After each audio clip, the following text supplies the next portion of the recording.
What did you do this season? We did Ghost Guns. We did one on LSD, psychedelics. It was my first time ever doing a story on psychedelics. It's a great episode.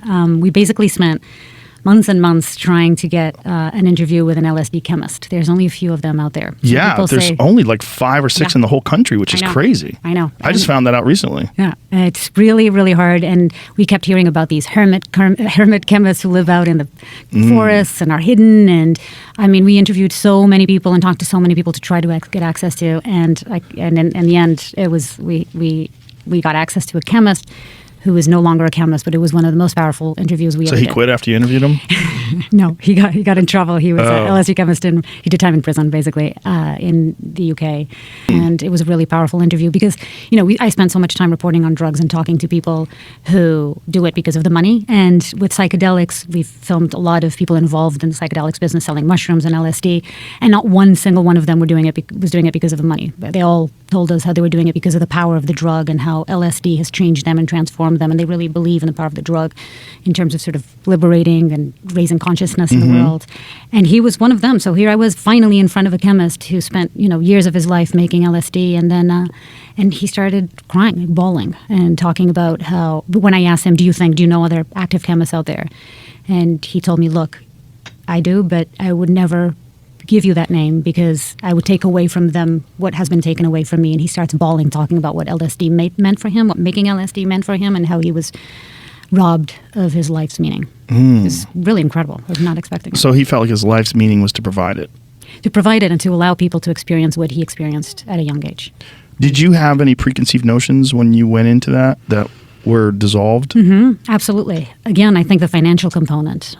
Most people that are involved in drug trafficking or the making of drugs do it because of money. One of the episodes we have for the upcoming season is actually about hash because it's the first drug I tried when I was growing up in Portugal. It's decriminalized in Portugal. It's decriminalized. Right? Portugal has an amazing success when it comes to drugs. It's pretty cool. That's part of the problem with illegality, right? When things are illegal, only criminals are selling them, and then law-abiding people are prohibited from taking them. That's right. Which is, Terence McKenna once famously said that freedom includes a freedom to explore your own consciousness. And if you deny people that, you're denying them a basic human right. Yeah. And I think he's right. Yeah. I mean, one of the people we interviewed was a former military suffering from PTSD, a young kid who had been in Afghanistan, I believe, Afghanistan.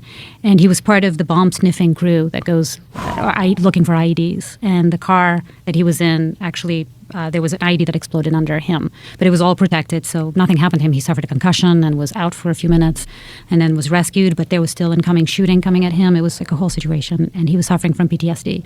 And he told us he was incapable, and he tried everything, all the medication that was available for him by the traditional medical community, and nothing was working. And he says he was having trouble waking up in the morning. He was suffering again from PTSD, and then he tried LSD, and it changed. He says it's completely changed his life. And he started doing LSD with a therapist, with somebody that sort of shaman, I guess, a shaman who helps him.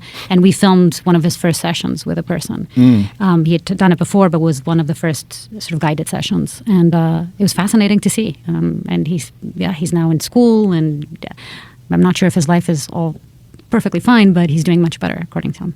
But that is one of the best therapeutic uses of it. And did you speak to anyone at MAPS? We did, actually, up in Canada, too. We spent time in Vancouver as well. It's big there. We spent time with some people who are using it as therapy. And it was, again, as somebody who hasn't done a lot of work with psychedelics, it was really, really incredible. And I have since microdosed on mushrooms, and I really like it. Yeah, it's great. I'm a fan. I think it's a tool, and I had a joke about it. It's like any tool. It's like a hammer. You could build a house with a hammer, or you could hit yourself in the dick if you're crazy. And that's the problem with anything. And things are open for abuse. Everything's open for abuse. Gambling, food, everything, sex. Absolutely. Yeah, people are, we have a problem with discipline and with structure and with an objective analysis of life. And so when you add things like marijuana or mushrooms or LSD or anything to those, and there's also people that have legitimate psychological and mental health problems. And for them, it's very dangerous because I had Alex Berenson on. I don't know if you know who he is. He used to be with the New York Times, and he wrote a book called Tell Your Children. And it was about marijuana and the dangers of marijuana. And I had him on with Mike Hart, who's a doctor from Canada who prescribes marijuana. He's a pro-marijuana doctor. And I was actually more on Barrington's side, even though I'm a marijuana advocate. I think it's, for me, it's been very valuable. But I also know people that have lost their mind. I 100% know people that used to be okay and did too much pot and got really, really deep into it and lost their grip of reality and became either marijuana triggered schizophrenia or they had schizophrenia already, but it was manageable, right. That it's probably variable in its intensity and what happens. And then their experiences with marijuana push them over the edge. Yeah. And I think that's a real possibility. Yeah, but I think you can apply that to a lot of things. Right? Yeah, certainly with alcohol, certainly, exactly. with gambling. So but again, that's people have a hard time, keeping it together. Yeah. And when something like marijuana comes along, but that doesn't mean that it should be illegal. That means there should be some real counseling, and there should be places that people can go where they can talk to someone and therapy, and there should be a way to make it legal. I 100% agree. I mean, one thing we know is that the war on drugs hasn't worked. The billions of dollars that the United States has spent on the war on drugs has actually had the reverse effect. And as you know well, the biggest drug epidemic in America's history was created right here in America by the pharmaceutical companies. Yes. Well, that's how I found out about you from the OxyContin Express. That was so eye-opening.